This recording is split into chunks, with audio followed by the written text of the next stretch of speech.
आज कम लग रही है क्या बिजली? इतना ही रहता है। चलो कोई नहीं, ये चलता है। दिक्कत आती है इसे? अच्छा, चलिए बात शुरू करते हैं। हमने कहा था कि पॉलिटी शुरू करेंगे, है ना? तो पॉलिटी से 20 प्रश्न आते हैं लगभग एवरेज, और 20 के 20 प्रश्न आप ठीक कर सकते हो। ये फायदा है पॉलिटी का। हमने आपको बताया था पॉलिटी पढ़ने का बहुत बड़ा फायदा, पूरे प्रश्न ठीक कर सकते हो। ऐसा आप फुल क्वेश्चंस आप और किसी सब्जेक्ट में और किसी में नहीं कर सकते, केवल पॉलिटी में कर सकते हो। ये बहुत बड़ा फायदा है। दूसरी चीज है कि वो ऐसे लिखने में भी बड़ा मदद करता है पॉलिटी। आपने देखा था अभी ऐसे लिखने में पॉलिटी का बहुत बड़ा रोल है। तो और भी कई सारे प्रश्न हैं जिसमें पॉलिटी मदद करती है। दूसरी चीज है कि जो सिविल सर्वेंट होते हैं, पब्लिक सर्वेंट होते हैं, उनको पॉलिसी मेकर भी कहा जाता है। एक वर्ड और जुड़ा रहता है, पॉलिसी मेकर। तो आप पॉलिटी का सिलेबस देखते हैं तो पब्लिक पॉलिसी है आपके सिलेबस में, है पब्लिक पॉलिसी। और जब आपको पॉलिसी मेकर कहा जाता है, नीति निर्माता है, आप नीति का निर्माण करते हैं। और जब लिटरेसी बहुत कम हो और नेताओं के लिए मिनिमम क्वालिफिकेशन ना हो, तब ये इंपॉर्टेंट हो जाता है, क्योंकि ब्यूरोक्रेसी ही नेताओं के लिए पॉलिसी बनाती है। कोई एक्ट बनना है तो उसका ड्राफ्ट जो है वो ब्यूरोक्रेसी बनाती है।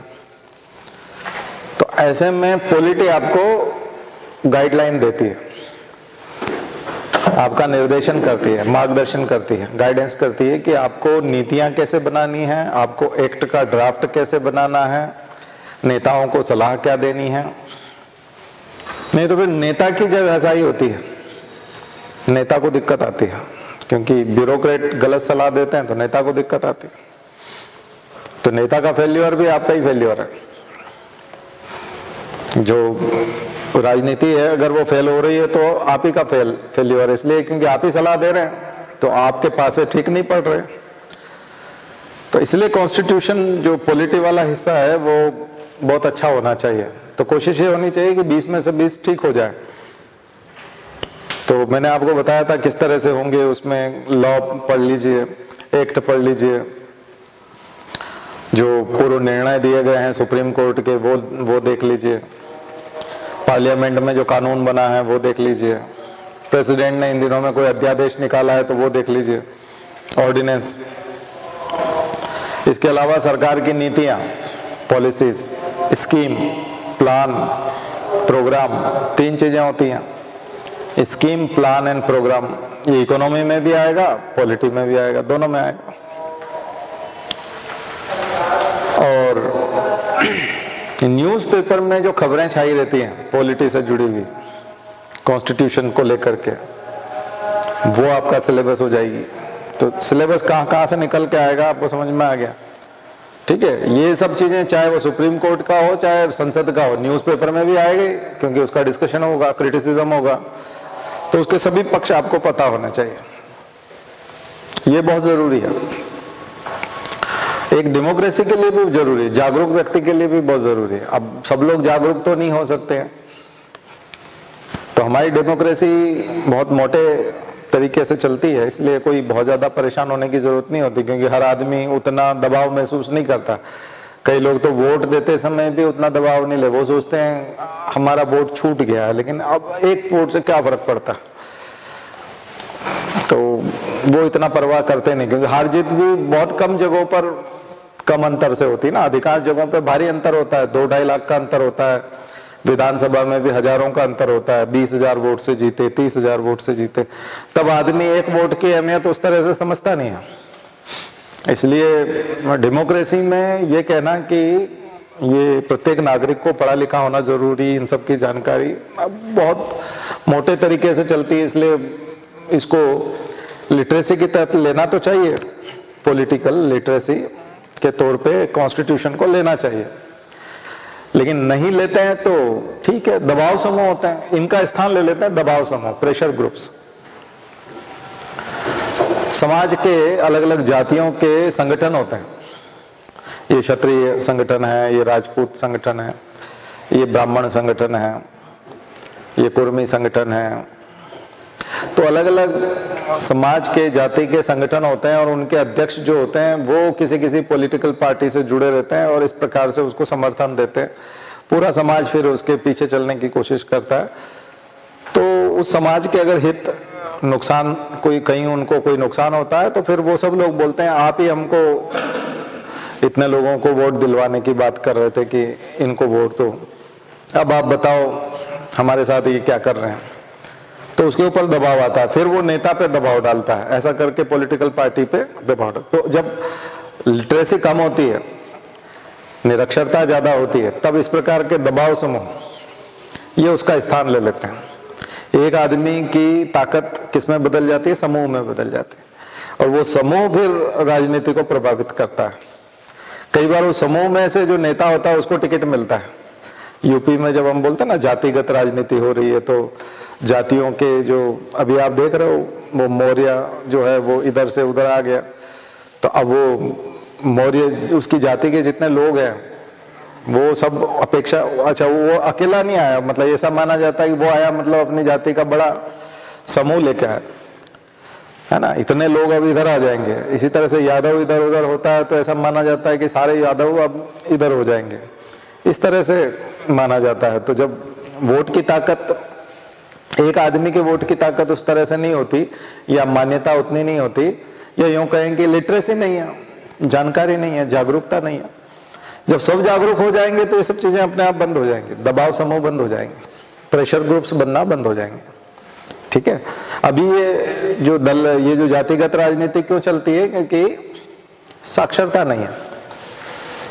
साक्षरता नहीं है तो कोई भी उनको घेर करके अपना समर्थन दिखा देता है, इसलिए वो तरह तरह के कार्यक्रम भी करते रहते हैं और भीड़ को दिखाते हैं कि ये भीड़ हमारे समर्थक हैं, जबकि वो किसी दूसरे कारण से भीड़ इकट्ठी होती है, और उसको वो दिखा देते हैं कि ये। तो ये तो खैर सब आप लोग जानते हो, लेकिन मैंने बताया कि सब लोग अगर साक्षर नहीं है तो फिर क्या। इसलिए अगर वो कॉन्स्टिट्यूशन प्रत्येक नागरिक भारत का नहीं भी जानता है तो भी उनका काम चल जाता है, क्योंकि वो दबाव समूह के हिसाब से काम कर लेते हैं। ठीक है, क्या होता है ना कि जैसे जैसे समाज में सोफिस्टिकेशन आता है, जैसे जैसे समाज में टेक्नोलॉजी बढ़ती है, समाज में जागरूकता बढ़ती है, साक्षरता बढ़ती है, तो हर चीज में परिवर्तन आता है। रिश्ते नातों में भी, सोसाइटी में भी परिवर्तन आता है, फैशन में भी परिवर्तन आता है, पढ़ाई लिखाई में परिवर्तन आता है। इसलिए आप देखोगे कि जो जनरल के जो रिजल्ट आते हैं यूपीएससी के या किसी के भी, उनमें अग्रवाल और जैन और ये शर्मा और ये सबसे ऊपर होते हैं रिजल्ट में। कितने आप टॉप 20 या टॉप 50 लोगों को निकालो तो उसमें कितने सारे अग्रवाल होते हैं, जैन कितने होते हैं।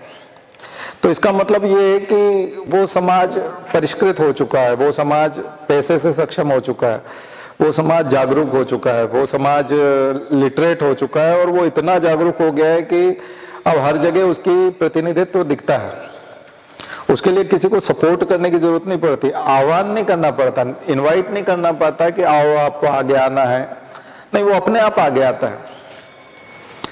तो ये लोगों का फिर आप देखोगे कि केवल यूपीएससी के टॉप 20 में या टॉप 50 में आना आसान है, केवल यही है? नहीं।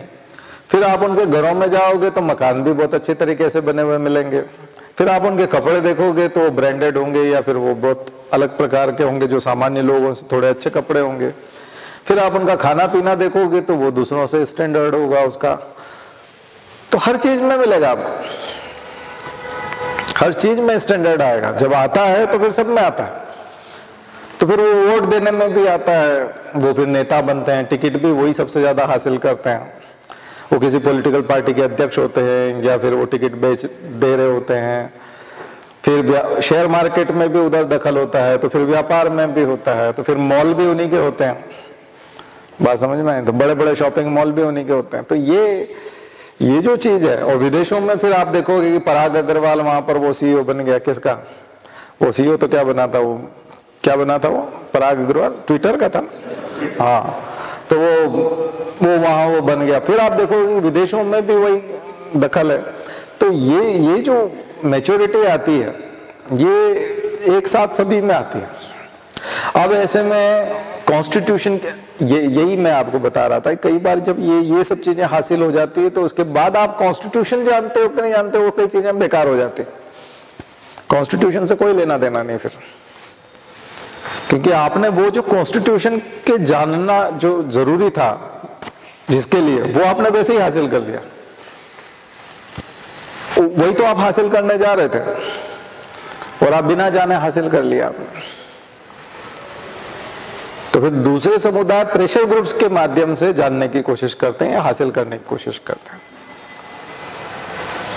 और हम लोगों को ये इसलिए जानना है क्योंकि हम ब्यूरोक्रेसी में जाएंगे तो नेता जो आएंगे उनको समझदारी नहीं है और हमको उनके हेल्पर के तौर पे काम करना है, इसलिए हमको जानना जरूरी है।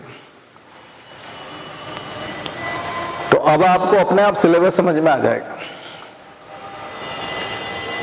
ठीक है। कुछ लोग जो है वो आम खाने से मतलब रखते हैं, पेड़ गिनने से मतलब नहीं रखते। बोलते हैं ना आम खाओ पेड़ मत गिनो। तो मैं वो वर्ग बता रहा था, वो क्लास बता रहा था कि कुछ क्लास ऐसी हैं जो पेड़ों के गिनने के उसमें चक्कर में नहीं पड़ते, आम खाते। और कुछ वर्ग जो सोचता है कि जब तक हम पेड़ नहीं गिनेंगे तब तक आम मिलेंगे नहीं, तो पेड़ गिनने में लगे रहते हैं। अब हमको ये चीज पकड़ना है कि किन पेड़ों पे सबसे ज्यादा आम लगे हैं ये गिनना है। अब हमको दूसरा करना है सिविल सर्विसेज में, हमको पेड़ भी गिनने हैं और आम भी खाने हैं। लेकिन हम क्या करेंगे, हम उन पेड़ों को गिनेंगे जिसपे सबसे ज्यादा आम लगे हुए हैं। फिर उसके बाद दूसरे नंबर पे हम इंपॉर्टेंट निकालेंगे चीजों को। तो आपको अपना सिलेबस समझ में आएगा। तो 3 तरह की बातें आपको ध्यान रखना चाहिए। अभी पॉलिटी हम शुरू कर रहे हैं, 3 तरह की चीजें ध्यान रखनी चाहिए। पहली चीज तो प्रस्तावना है, प्रस्तावना के आसपास सारा घूमता है। प्रियम्बल के आसपास सारे प्रश्न घूमते हैं, ध्यान रखो। अगर कोई भी प्रश्न आता है पॉलिटी से, उसका प्रियम्बल में कहीं न कहीं कोई न कोई संबंध मिल जाएगा आपको। एक चीज। दूसरी चीज,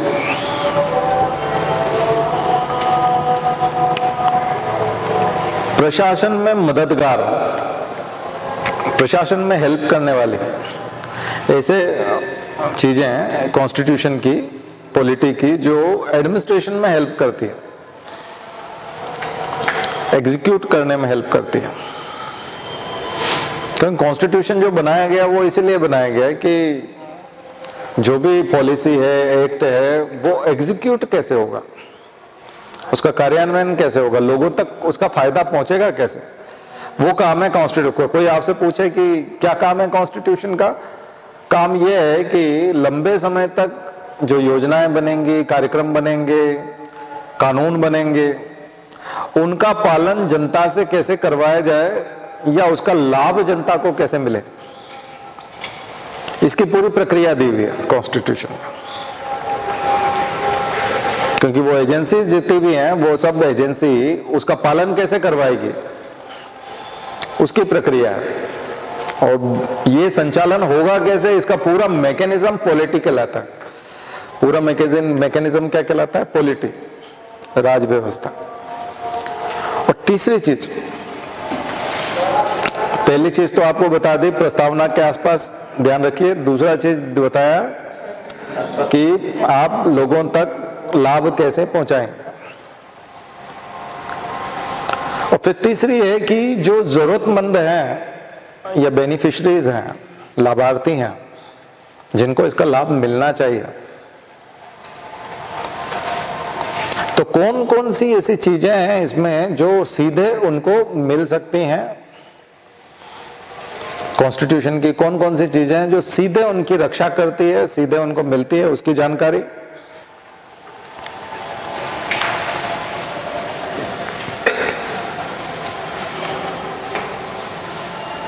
और उसकी स्टडी करना है आपको। ये मेंस में खास करके काम करता है।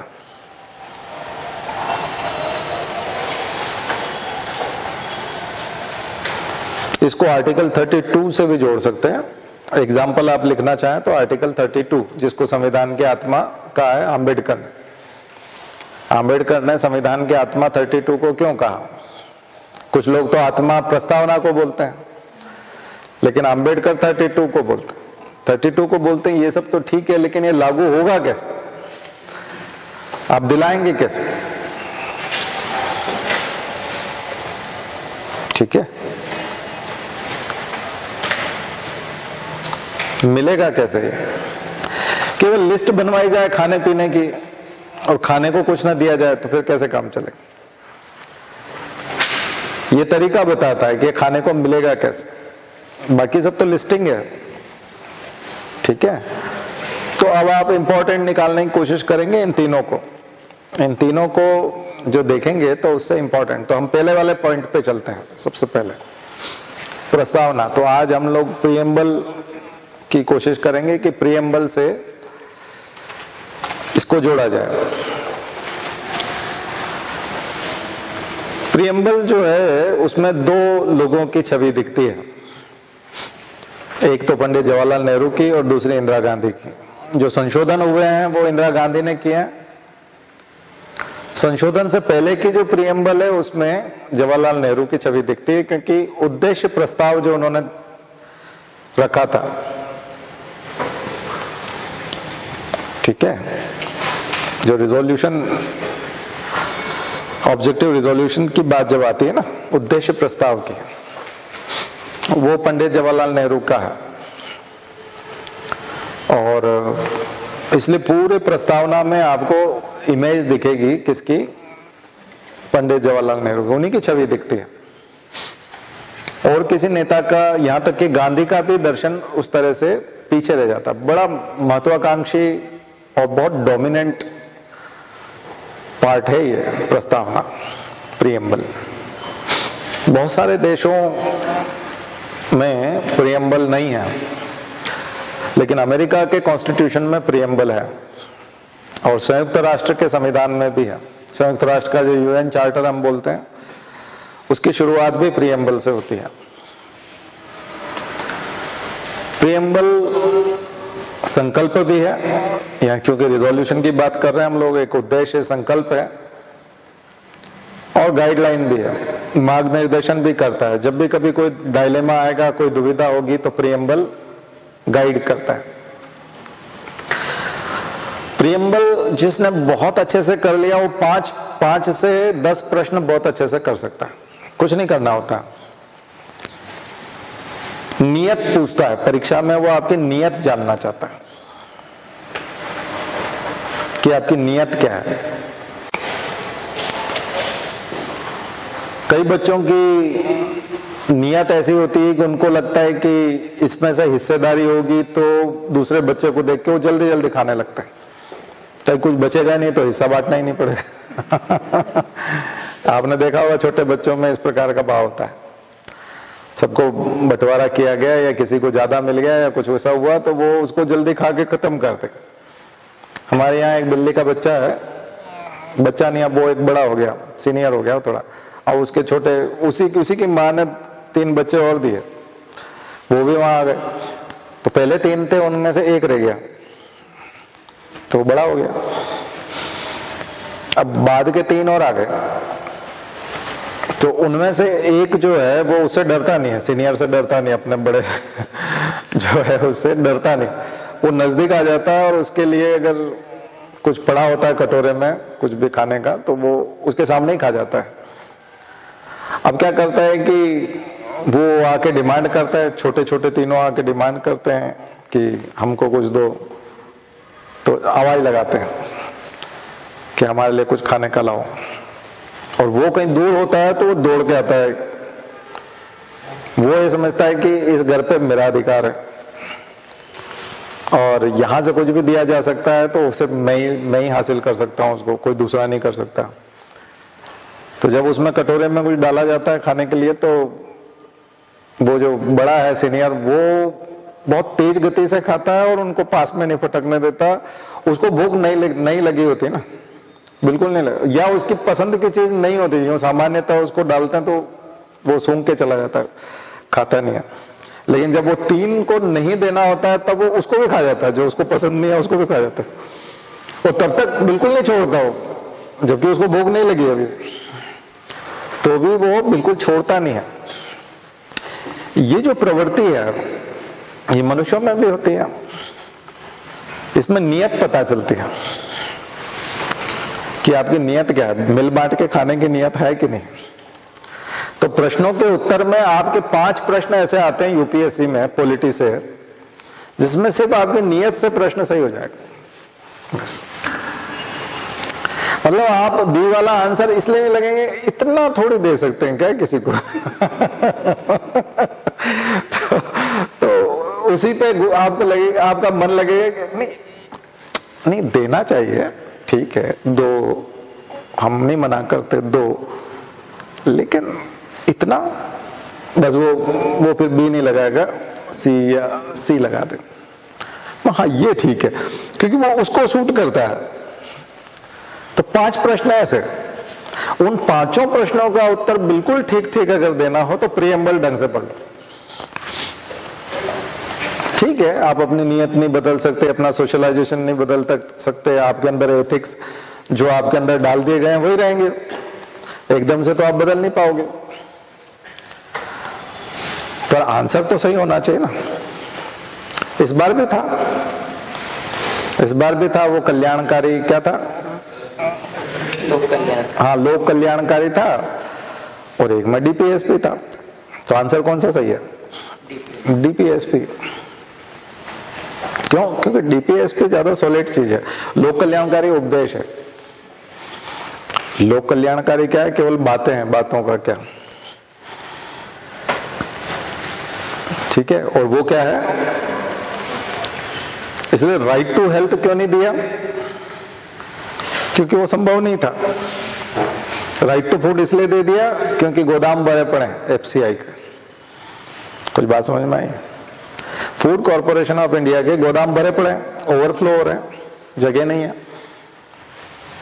तो कई लोग बोलते हैं फेंको, कई लोग बोलते हैं कि आप इसको सड़ा रहे हो, फेंकते हो, क्योंकि पीआईएल जो लगी थी ना सुप्रीम कोर्ट में, उसने यही कहा था कि सड़ जाता है फिर तुम फेंकते हो, उससे अच्छा तुमको बांट क्यों नहीं देते, गरीबों में बांट दो, लोग भूख से मर रहे हैं।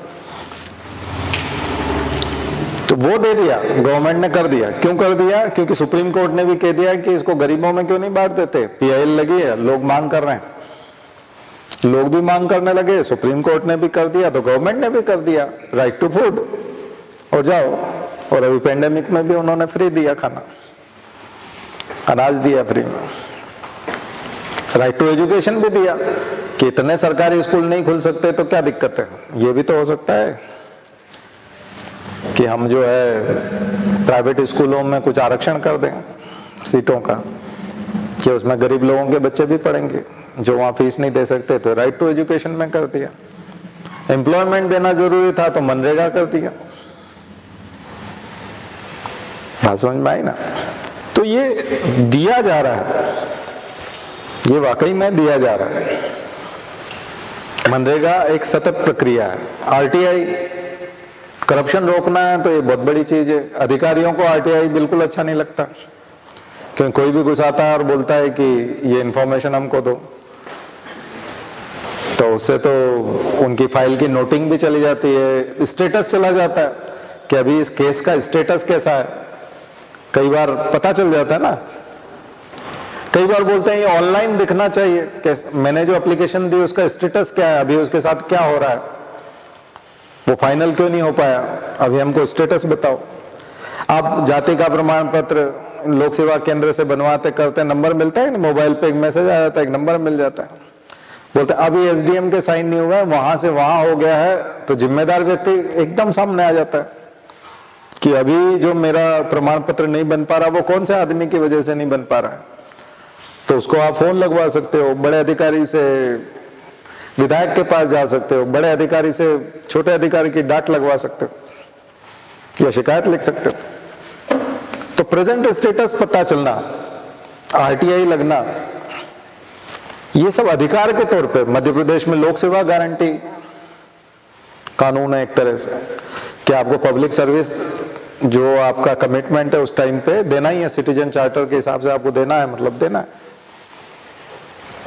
तो ये जो चीजें हैं ये काल्पनिक नहीं है, ये कोई आशावादी आपके लिए कोई ऐसा आश्वासन नहीं है कि आपको आश्वासन दे दिया, आपको कह दिया कि हाँ हो जाएगा, देखते हैं हम, मीटिंग हो रही है उस दिन देखेंगे, हम दिखवाते हैं कहाँ है तुम्हारा मामला। ये इस तरह की बातें नहीं हो सकती। ये सारी चीजें होती हैं, की जाती हैं। ये लेवल जो आता है ये प्रस्तावना को गंभीरता से समझने से आता है। आप ये वहां है कि आप सेवा के लिए आए हैं। तो मैं यही बता रहा था कि वो जो नियत है वो नियत को बाध्यता में बदलते हैं। अभी आपका क्या था कि आप सी आंसर भी कर सकते थे, बी आंसर था और आप सी भी कर सकते थे, जबकि उसमें बी ही करना है आपको। आपको चाहे सी पसंद आ रहा है तो भी बी करना है। ये बहुत खतरनाक चीज है। तो प्री की परीक्षा में तो आपको एबीसीडी में से कोई एक आंसर देना है, तो आप बी क्यों देंगे जबकि बी आंसर है? तभी देंगे कि जब आप प्रस्तावना पढ़ेंगे तो आपको लगेगा कि ये वहां जाके करना पड़ेगा, चाहे तुम्हें पसंद हो चाहे ना हो। ये प्रस्तावना बताती है। तो ये बड़ा आपको लगे, आपने कभी सोचा होगा प्रस्तावना तो हम पढ़ के निकल जाते हैं, 5 मिनट में हो जाते हैं। नहीं, प्रस्तावना कम से कम 5 दिन पढ़ने की चीज है, 5 मिनट की नहीं है। 5 दिन तक प्रस्तावना को पढ़ना चाहिए, तब कॉन्स्टिट्यूशन में वजन आएगा।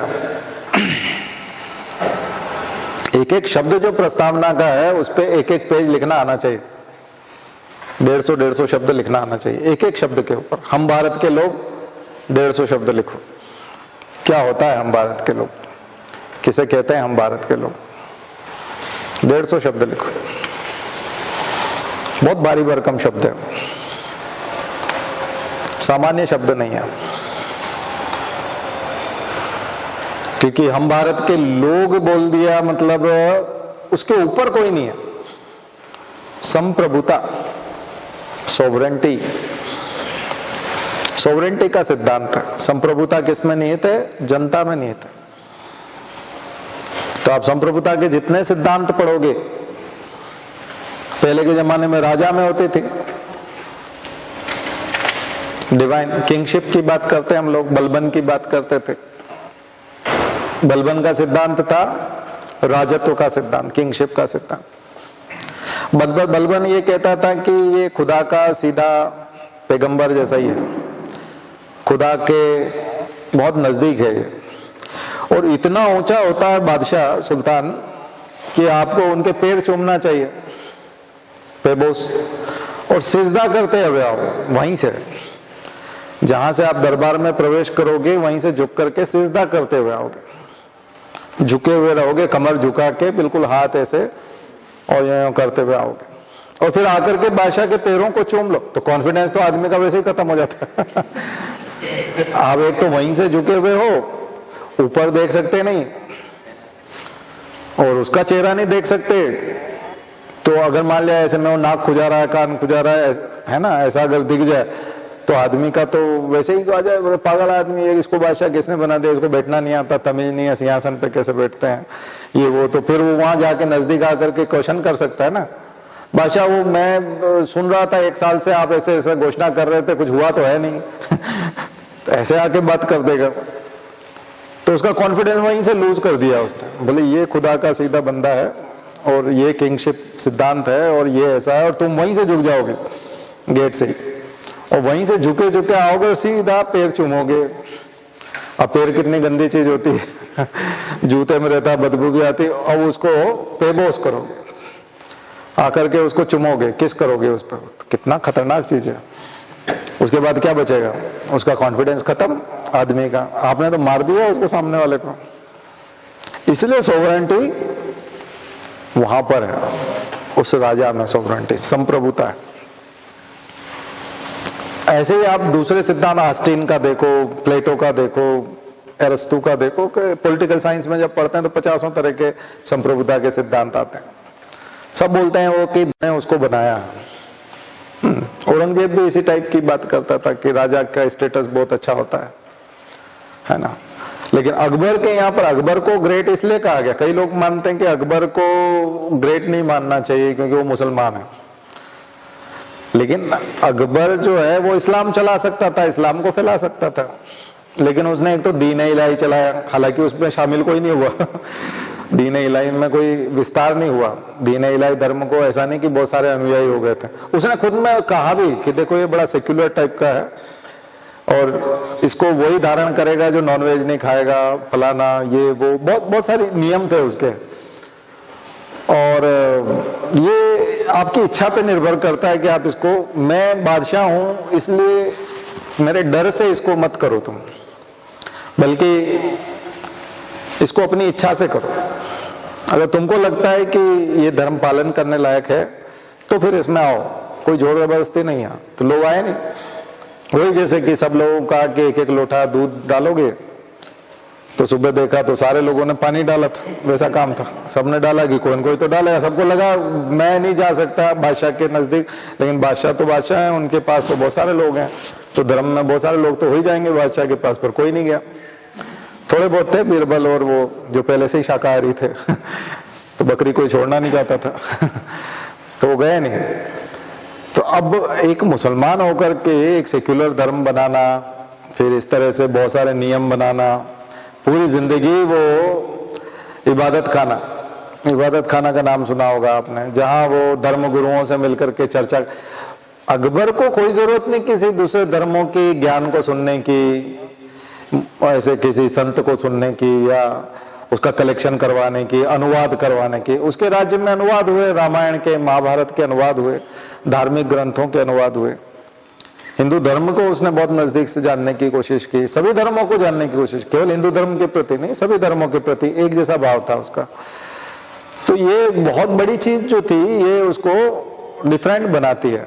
अब कॉन्फ्लिक्ट हो सकता है महाराणा प्रताप की तुलना में और किसी दूसरे हमारे राष्ट्र नायक की तुलना में, बिल्कुल थोड़ा संघर्ष हो सकता है, चालबाजियां भी हो सकती थी, वो बादशाह भी था तो डेफिनेटली उसको अपना राज्य चलाना था, तो सामदाम दंड भेद सब करता होगा, तो गलतियां भी की होगी, सब तरह की चीजें होंगी। लेकिन जो मूल जो अध्ययन हुआ है और जो सबसे ज्यादा लेखकों ने किताबें लिखी है और अकबर के जिस उदार चरित्र की बात की जाती है, उस आधार पे उसको महान कहा गया। ठीक है, तो वो जो सिद्धांत हैं जो उसने दिए वो आपको इसमें देखने को मिलेंगे। अशोक के सिद्धांत, अशोक को महान कहा गया, तो अशोक के जितने शिलालेखों की बातें हैं वो आपको प्रस्तावना में दिखाई पड़ेगी। ठीक है ना, बौद्ध धर्म की शिक्षाएं आपको प्रस्तावना में दिखाई पड़ेंगी, फ्रेंच रिवॉल्यूशन का झलक जो है आपको दिखाई पड़ेगा। तो ये चीज है। और इंदिरा गांधी ने जिन चीजों को डालने की कोशिश की, सेक्युलरिज्म, डेमोक्रेसी, सेक्युलरिज्म और सोशलिज्म और अखंडता, इंटीग्रिटी वाली बात, तो ये तीन चीजें ऐसी है जो डेमोक्रेसी को डेमोक्रेसी बनाती है, उसके लिए बहुत जरूरी है। अगर सेक्युलरिज्म नहीं है और सोशलिज्म नहीं है तो फिर डेमोक्रेसी नहीं है। ठीक है, प्रजातंत्र को प्रजातंत्र कहना तभी संभव है जब उसके अंदर समाजवाद हो और उसके अंदर संप्रदाय के प्रति धर्म निरपेक्षता हो, या संप्रदाय निरपेक्षता, पंथ निरपेक्षता, सही शब्द जो यूज किया जाता है वो है पंथ निरपेक्षता। धर्म निरपेक्षता से कई लोग चिढ़ जाते हैं, लेकिन बात वही है, पंथ निरपेक्षता। ये दोनों नहीं है तो फिर डेमोक्रेसी नहीं है, और वो जो हम भारत के लोग हैं उसका मतलब ही डेमोक्रेसी है। क्योंकि संप्रभुता वो किसी बादशाह में, किसी राजा में, प्रधानमंत्री में, कलेक्टर में, उनमें नहीं है। संप्रभुता लोगों में है। लोगों में संप्रभुता है तो ये बहुत कठिन काम है, इसको एक्सरसाइज करना बड़ा कठिन काम है। लोग तो बहुत सारे अनपढ़ हैं और फिर संप्रभु भी हैं, तो क्या उसके बावजूद उनका सम्मान किया जा सकता है? उनकी इच्छाओं का ख्याल रखा जा सकता है? अनपढ़ लोगों की इच्छाओं का ख्याल रखना, बहुत सारे लोग अनपढ़ हैं, बहुत सारे लोगों को यह भी नहीं पता कि हमारे अंदर संप्रभुता है, उसके बावजूद उनकी संप्रभुता का ख्याल रखना है। तो इसलिए ऐसी जो खबरें आती ना, जैसे अखबार में कि एक आदमी दफ्तर में गया, सुबह से भूखा था और 3 बजे वो चक्कर खा के गिर पड़ा, लेकिन किसी ने कलेक्टर से मिलवाया नहीं। लाइन में भी लगा था, लेकिन कलेक्टर ने मिलना उचित नहीं समझा, वो अपनी मीटिंग में चला गया। ऐसी जब खबर आती ना अखबार में, तब इसका मतलब है कि ये जो कलेक्टर है ये अनपढ़ है, या फिर कहीं न कहीं जुगाड़ करके यूपीएससी निकाला हुआ है। इसने प्रस्तावना पढ़ी नहीं है, क्योंकि वो जो व्यक्ति खड़ा था और जो गिर गया था वो संप्रभुता गिरी थी, वो संप्रभुता थी उसके अंदर।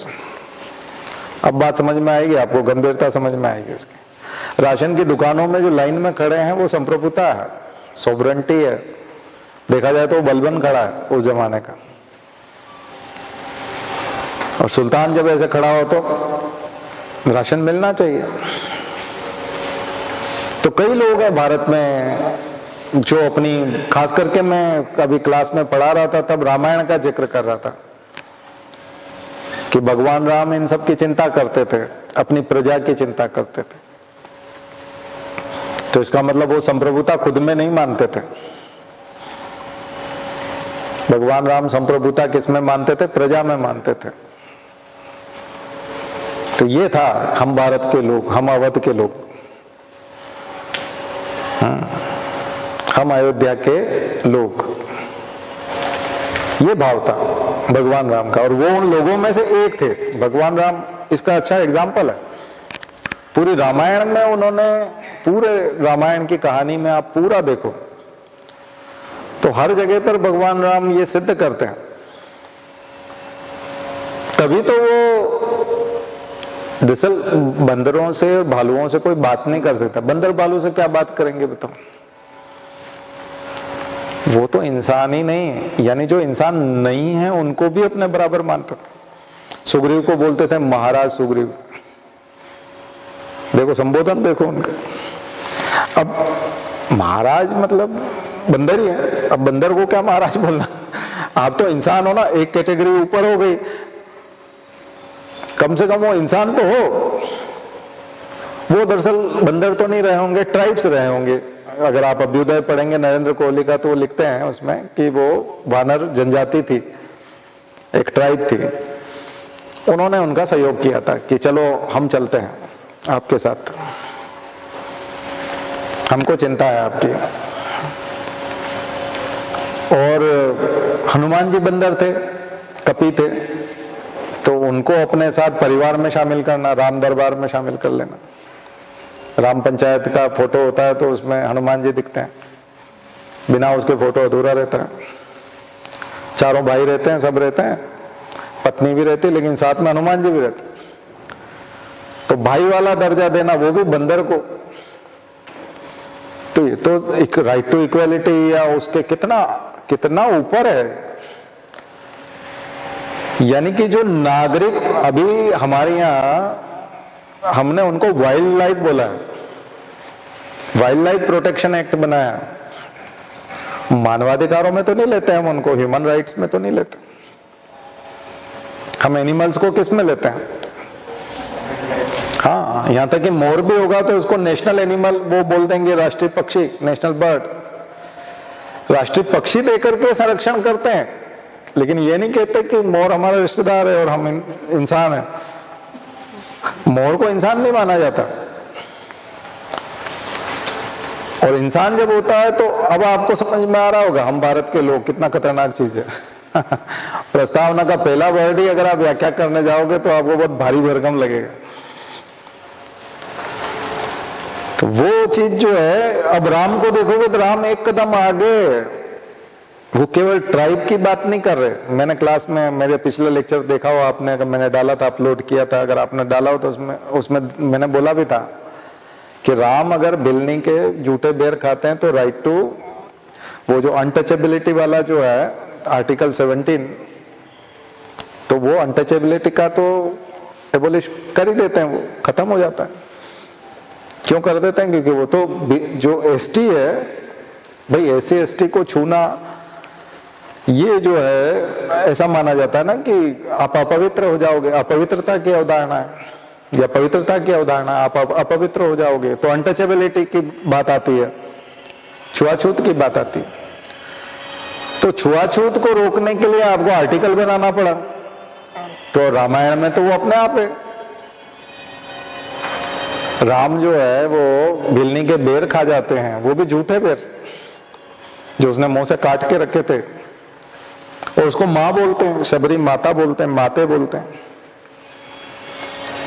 फिर महिलाओं का उद्धार करने वाली बात है कि जेंडर डिस्क्रिमिनेशन नहीं करोगे, तो अहिल्या के प्रति सब लोग अपवित्रता की बात करते थे कि ये जो महिला, ये चरित्र इसका ठीक नहीं है, इंद्र के साथ रही थी ये वो, लेकिन वो उसके पास जाते हैं, उनको भी माते कहते हैं।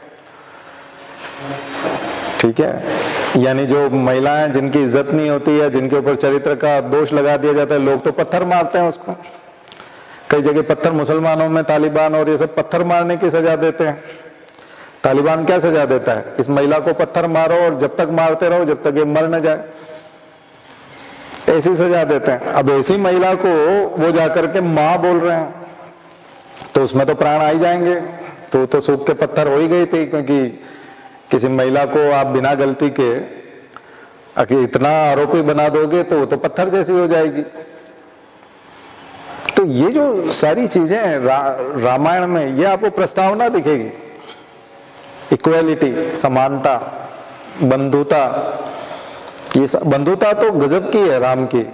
निषाद राज से, केवट से, कितने तरह के मित्र हैं उनके। जंगल में जो छोटे छोटे लोग हैं जिन्हें कोई पूछता नहीं था, वो सब उनके मित्र हैं। और आगे जाकर के तो वो रीछ और वानर और बंदर, और ये तो मतलब एनिमल्स है, animal conservation, wild life conservation, पूरा कॉन्स्टिट्यूशन भरा पड़ा रामायण में। और राम के वहां जाकर के देखोगे तो हमने तो प्रस्तावना और डाइल्यूट रखी है, मतलब उनका तो बहुत स्ट्रांग है। इसीलिए हमारे संविधान में रामायण को, राम कथा को पूरा नंदलाल बोस ने बनाया। कॉन्स्टिट्यूशन, असली कॉन्स्टिट्यूशन की जो कॉपी है ना, ओरिजिनल कॉन्स्टिट्यूशन, उसमें नंदलाल बोस ने पेंटिंग की है राम कथा की।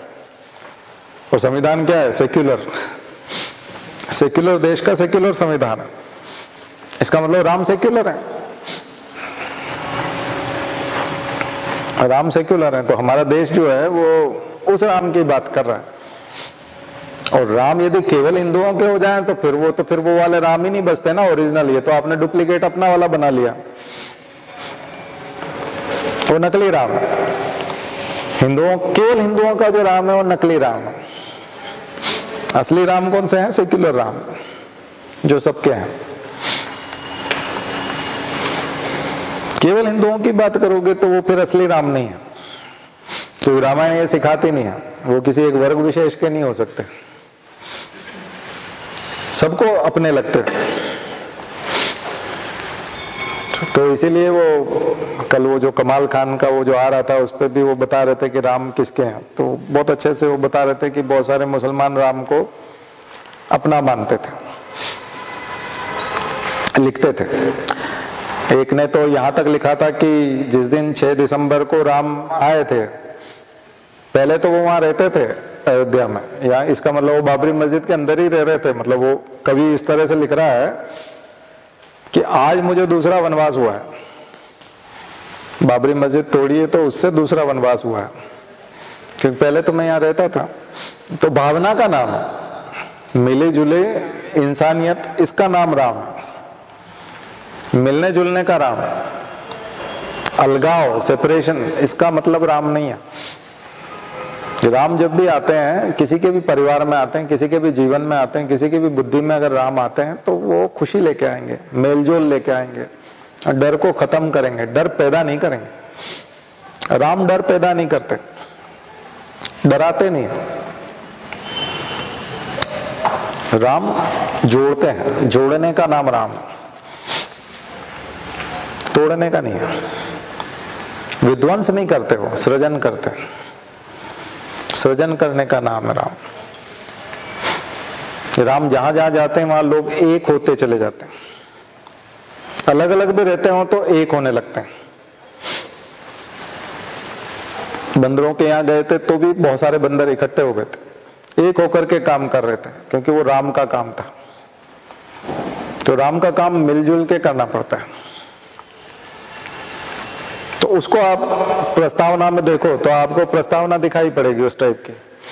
हम भारत के लोग संपूर्ण प्रभुत्व संपन्न, यानी संप्रभुता, हमारे अंदर संप्रभुता है, हम लोगों में संप्रभुता है। युद्ध के बाद में रोज जो रोल कॉल होता होगा, जैसे पुलिस वालों का रोल कॉल होता है, सब इकट्ठे होते हैं, तो युद्ध के बाद जब सब रोल कॉल होता होगा तो आपको लगता है वहां पर वरीता होगी या लक्ष्मण ऊंचा बैठेंगे, ये फलाने नीचे बैठेंगे, जिसको जो पत्थर मिला होगा समुद्र किनारे वो उस पर बैठ गया होगा ना। रणनीति बनाते होंगे रोज की कि वहां पे भी ऊंचा वाला, सबसे ऊंचा वाला पत्थर उसका, फिर उससे नीचे वाला पत्थर उसका, हायरार्की था क्या? इस टाइप का तो कहीं कोई चौपाई भी नहीं है, रामचरितमानस में भी नहीं है, इस प्रकार की चौपाई नहीं मिलेगी। इसका मतलब जो है उसमें वरिष्ठता का क्रम नहीं है, वीआईपी नहीं है, और एसपीजी सिक्योरिटी भी नहीं है। ठीक है, स्पेशल टाइप की कोई सिक्योरिटी नहीं है किसी को भी, सब एक जैसे हैं। बल्कि जोखिम लेने के लिए जो इम्पोर्टेंट व्यक्ति है वो और आगे आता है, बोलता है नहीं इसे, सबसे मुख्य योद्धा जब आ गया होगा रावण, तो कोई बंदर आया बोले राम जी आप पीछे रह जाओ, इससे मैं लड़ता हूं, वो आता है ना, सबसे सीनियर आदमी आता है इधर से भी। आपने देखा होगा योद्धाओं का जो जिस स्तर का योद्धा था उसको वैसे आदमी से भिड़ाया गया था, वैसे आदमी से भिड़ाया गया था। तो रामायण को आप अगर उसका मूल्यांकन करोगे तो उसमें जो शिक्षाएं निकल करके आती है वो आपको कॉन्स्टिट्यूशन में बहुत अच्छे से दिखाई पड़ती है। और भारत को लोकतंत्रात्मक राज्य बनाने के लिए, अब यहां आएगा डेमोक्रेसी, लोकतंत्रात्मक राज्य। राज्य तो होगा लेकिन ये कैसा होगा? लोकतंत्रात्मक होगा, जनता का राज चलेगा। जनता का राज चलेगा तो फिर वीआईपी वाला मामला तो खत्म हो गया। वीआईपी खत्म हो गया, लोगों का राज। तो ये भावना कहां से आएगी, लोगों का राज? इससे पुराने समय के जो राजा महाराजा थे उनको समाप्त करना, राजपाट समाप्त कर देना। एक व्यक्ति की इच्छाएं नहीं चलेंगी, जनता की इच्छाएं चलेंगी, सामान्य इच्छा। इसलिए इसको रूसों की सामान्य इच्छा, रूसों ने इसका बहुत अच्छा डेफिनेशन दिया, कॉमन विल। और एनी बेसेंट ने अखबार भी चलाया था, कॉमन विल, याद है ना? एनी बेसेंट के अखबार का नाम था कॉमन विल, यानी सामान्य इच्छा। स्वतंत्रता संग्राम के दौरान कॉमन विल बहुत महत्वपूर्ण अखबार था। अंग्रेज इस देश से चले जाएं ये सामान्य इच्छा थी इस देश के नागरिकों की। सामान्य इच्छा क्या होती है? विशेष इच्छा तो किसी की कुछ भी हो सकती है। जैसे 100 एकड़ की जमीन में मेरा एक मकान होगा, 1 एकड़ में बना हुआ मेरा मकान होगा, उसके आसपास 50 एकड़ जमीन खाली होगी, उसमें मैं बगीचा बनाऊंगा। ये सामान्य इच्छा नहीं हो सकती, हर आदमी की इच्छा नहीं हो सकती। हर आदमी की इच्छा होती है मेरा 3 BHK होगा, 2 BHK होगा, या मेरा एक छोटा घर होगा 1000 स्क्वायर फीट का, 2000 स्क्वायर फीट का मेरा घर होगा। ये सामान्य इच्छा होती है। 2 करोड़ की कार होगी, मर्सिडीज में से या उसमें से किसी में से, जो 2 करोड़ की महंगी कारें होती, वो मेरी कार होगी नहीं। मेरे पास एक कार होगी 5 लाख की, 10 लाख की, मेरे पास एक कार होगी। ये सामान्य इच्छा होती है। तो सामान्य इच्छा वो आपको निकालना आना चाहिए कि लोगों की सामान्य इच्छाएं कैसी होती है। तो भारत में सारी मस्जिदें खराब हो जाए, खत्म हो जाए और केवल मंदिर ही मंदिर हों, ये सामान्य इच्छा है क्या? क्या सारे हिंदू ये चाहते हैं कि मस्जिदें सारी समाप्त हो जाए? और खास करके महिलाएं जो है वो इसके उसमें नहीं रहती। मैंने देखा है कि हिंदू महिलाएं जो होती हैं वो बड़ी संवेदनशील होती हैं, तो एक मॉब लिंचिंग हो रही थी, टीवी पे दिखा रहे थे, एक मुसलमान को पीट रहे थे तो उसके मुंह में से खून आ रहा था और ऐसा हो रहा था। तो एक महिला जो खाना खा रही थी, वो सब तो हिंदू थे लेकिन खाना खाते वो उसका खाना अरे इसको वो जबकि टीवी में चल रहा था, लेकिन उसका खाना रुक गया, इसको इतना क्यों पीट रहे हैं? तो उनका जो लड़का था, अरे ये मुसलमान है। अरे तुम मुसलमान हुआ तो क्या हुआ, इतना थोड़ी पीट सकते। मतलब एक सहज उसका प्रतिक्रिया थी। तो आधी जनसंख्या तो उसमें से बाहर ही हो जाती है देखा जाए, क्योंकि वो संवेदनशील होती है, ममता होती है उनके अंदर। तो वो तो किसी की भी पिटाई और वो सब इस तरह से देख ही नहीं सकती है। तो बहुत सारे लोग तो वैसे ही बाहर हो जाते हैं।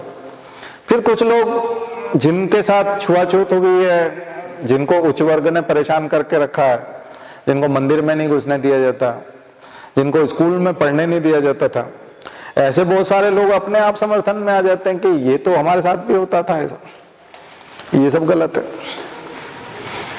फिर ऐसे बहुत सारे संवेदनशील आत्माएं होती है, जिनको हम अच्छी आत्माएं कहते हैं, कि जो जन्म लेती है परिवारों में, तो वो तो सभी वर्गों में होती है।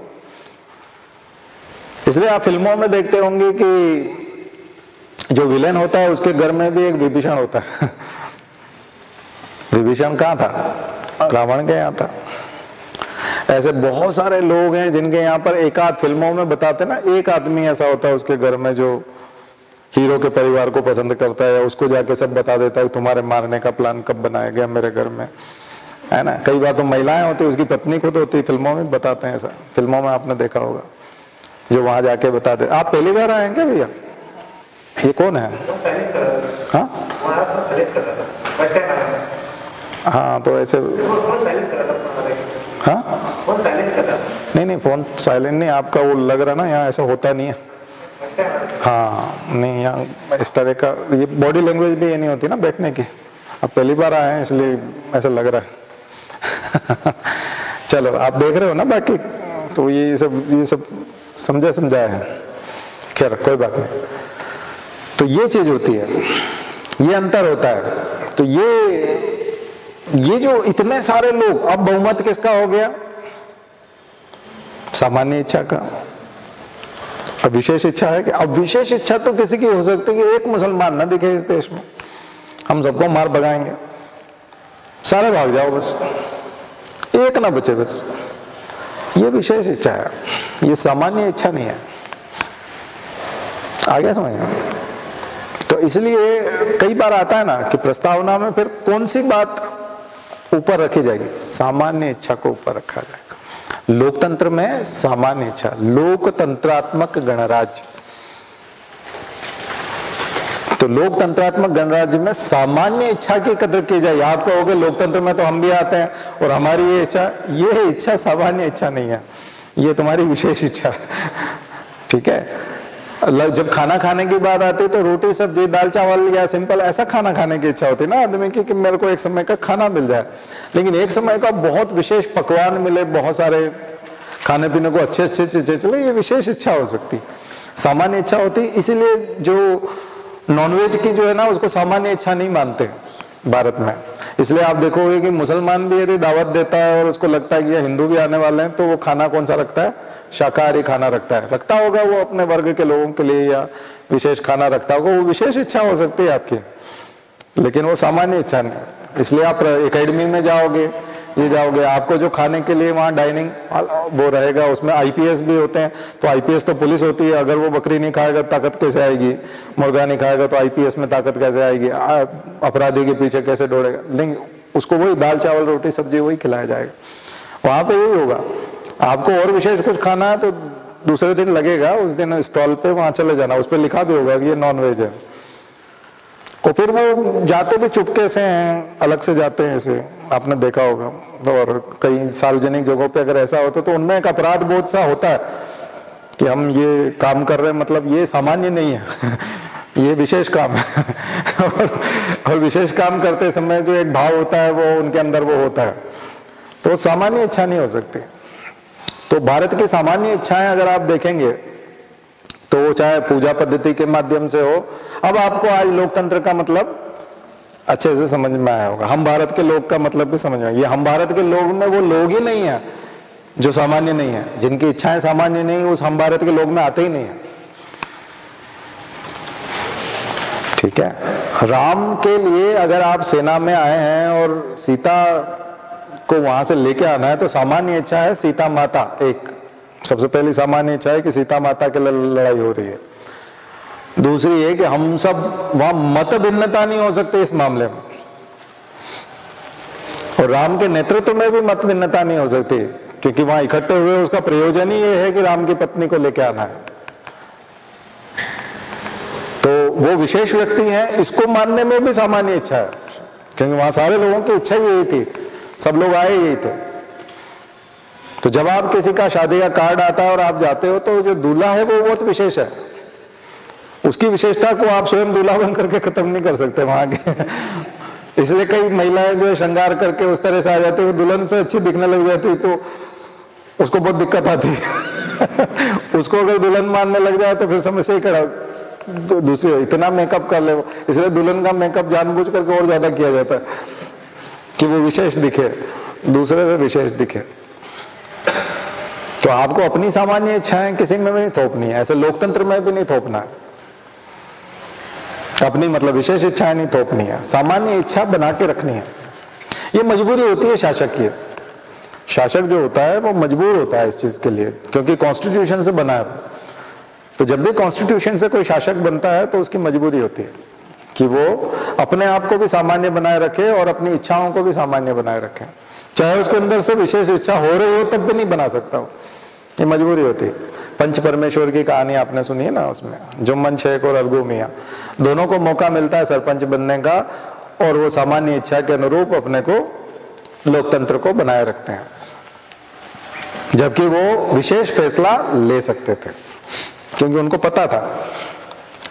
इसलिए पिताजी की डेथ हो जाती है और बड़े भाई का जब संचालन करने लगता है तो पहले वो विरोध करता था, इसको इतना क्यों देते हैं, छोटे को इतना क्यों देते हैं, और इतना विशेष इसको पिताजी बहुत स्नेह रखते हैं और इसको इतना इंपॉर्टेंस देने की क्या जरूरत है, हम भी तो हैं।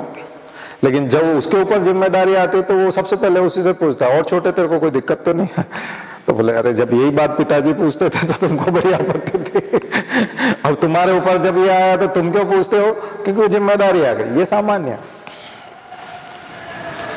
सी बात है, इसमें कोई विशेष चीज नहीं है कि ये केवल इसी व्यक्ति के, और अगर वो ऐसा नहीं करता है तो ये विशेष चीज है। अगर वो छोटे लोगों को, सबको, परिवार के सब सदस्यों को उनके हालचाल पूछ करके और उनके अनुरूप अगर वो बंटवारा नहीं करता है संसाधनों का, तो इसका मतलब ये दुष्ट आदमी है, विशेष किस्म का आदमी है, सामान्य इच्छा नहीं है इसके अंदर। सामान्य इच्छा ये है कि जैसे जैसे आप ऊंचे पायदान पे जाते जाते हो आपको सब दिखने लगते हैं, और जितने ज्यादा लोग दिखने लगते हैं आप समता मूलक समाज स्थापित करना चाहते हो, राइट टू इक्वलिटी। इसलिए बहुत बड़ा समानता का सिद्धांत जो है वो बहुत बड़ा आधार है लोकतंत्र के लिए। इक्वलिटी के लिए बात होती है, बराबरी की बात होती है, जेंडर इक्वलिटी की बात होती है। डिस्क्रिमिनेशन किसी भी कारण से नहीं होना चाहिए, कास्ट के बेस पे, बर्थ के बेस पे, है ना, कलर के बेस पे, रंग रूप, किसी भी रूप पे, भाषा के आधार पर किसी भी प्रकार का डिस्क्रिमिनेशन नहीं होना चाहिए। ये कॉन्स्टिट्यूशन की मूल भावना है, ये निकल करके आती है। तो जो आप अलग से पढ़ते हो ना, right to equality, rule of law, rule of law, कानून का शासन, रूल बाय लॉ नहीं, रूल ऑफ लॉ। चीन की तरह नहीं, अमेरिका की तरह, रूल ऑफ लॉ,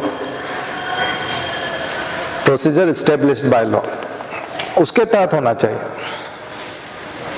और खास करके रूल ऑफ लॉ का सिद्धांत। तो ये सारे सिद्धांत आपके प्रस्तावना से जाकर के जुड़ जाते हैं, और फंडामेंटल राइट्स भी और डीपीएसपी भी, ठीक है, वहीं से निकले। एक एक को आप पढ़ोगे तो ऐसा लगेगा कि प्रस्तावना मदर है सबकी, और ये उनके बच्चे हैं जो पूरे कॉन्स्टिट्यूशन में इधर उधर खेलते फिरते हैं, आपको दिखते हैं, ये उसके बच्चे दिखेंगे आपको, उसी विचारधारा को पोषण करने वाले, उसी विचारधारा को आगे बढ़ाने वाले। एक ही जगह से ओरिजिन हुआ, एक ही डीएनए है सबका, वही कॉपी हुआ है हर जगह पे। ठीक है, तो प्रस्ताव एक एक शब्द पढ़ते जाओगे ना, उसके साथ डीप अर्थ निकालते जाओ उसका। और कोर्ट के केस भी हैं, इसीलिए सुप्रीम कोर्ट को संरक्षक माना गया, पेट्रोनेज माना गया कि कौन लोग करेंगे इसकी व्याख्या करेंगे। इसलिए मैंने पिछली बार बेसिक स्ट्रक्चर डॉक्ट्रिन की बात की थी, याद है ना आपको? बेसिक स्ट्रक्चर डॉक्ट्रिन वो सुप्रीम कोर्ट की समय समय पे दी गई व्याख्या है, वो इवोल्यूशन है बेसिक स्ट्रक्चर का, कि ये बेसिक स्ट्रक्चर में आता है। खास करके फंडामेंटल राइट्स की बहुत सारी चीजें जो है वो बेसिक स्ट्रक्चर में। उसके अलावा प्रस्तावना में जो सेक्युलरिज्म शब्द है ये बेसिक स्ट्रक्चर है, उसका समाजवादी स्वरूप है, वो बेसिक स्ट्रक्चर है। क्योंकि उसके बिना जो है वो कॉन्स्टिट्यूशन का और उसका कोई मतलब नहीं रह जाएगा। ठीक है, इसीलिए कई लोग जो बात करते हैं या कई लोग जब व्यवहार करते हैं तो बोलते हैं कि नहीं हमारा व्यवहार ठीक तो है, ये ठीक तो है, लेकिन वो ठीक नहीं है, क्योंकि उसे मूल पर्पस जो है, बेसिक पर्पस है, वो सॉल्व नहीं हो रहा है। ठीक है, तो जो पर्पस है वो सॉल्व होना चाहिए, उद्देश्य पूरा होना चाहिए। इसलिए गांधी मीन्स की भी पवित्रता की बात करते हैं। केवल लक्ष्य पवित्र नहीं होना चाहिए, उसके साधन भी पवित्र होना चाहिए। यहां आकर के गांधीवाद आ जाता है थोड़ा सा, प्रस्तावना में वो भी दिखता है। अभी मैंने आपको बताया था नियत, कि आपकी नियत कैसी है, वो नियत। इसलिए आपने वो एक वीडियो देखा होगा जिसमें अटल बिहारी वाजपेयी जाकर के राजधर्म समझा रहे हैं नरेंद्र मोदी को कि गुजरात दंगे जो किए ये तुमको शोभा नहीं देता।